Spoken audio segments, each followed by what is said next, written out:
Aravind onto the stage. Work முடிச்சுட்டு ஒரு 2 hours time தான் இருக்கும். பண்ணும்போது நமக்கு ஏதாவது வீடியோ கோர்ஸ் பர்ச்சேஸ் பண்ணாதான் பெஸ்ட்டு. நான் கண்டிப்பாக ரீனா மேம் தான் ஃபுல்லாக ஃபாலோ பண்ணேன்.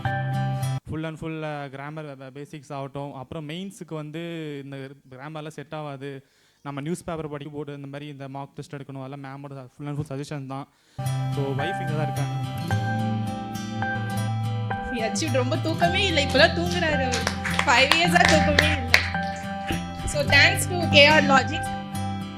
காலையில் 9 மணி 8 மணிக்கு முடிச்சுட்டு திருப்பி வீட்டுக்கு வந்து டைமே இருக்காது. டெய்லி ஒரு 2 hours, மார்னிங் ஒரு 1 hour தான் படிப்பார். ஸோ அந்த 2 hours 3 hours படித்து கிளியர் பண்ணியிருக்காரு அப்படிங்கிறது பெரிய விஷயம். ஆக்சுவலி நான் வந்து அசிஸ்டன்ட் ப்ரொஃபஸராக ஒர்க் பண்ணிட்டு இருக்கேன். பட் எனக்கு அதில் நானே நிறைய ட்ரிக்ஸ் பண்ணணும், எப்படி நல்லா பெஸ்ட்டாக கொடுக்கணும்னா அதுக்குமே கூட நான் கேஆர் லாஜிக்ஸ் இவரோட டீச்சிங் ஸ்கில்ஸ் டார்கெட்ஸ் எல்லாம் பார்த்துட்டு நான் அங்கே போய் அதை அப்படியே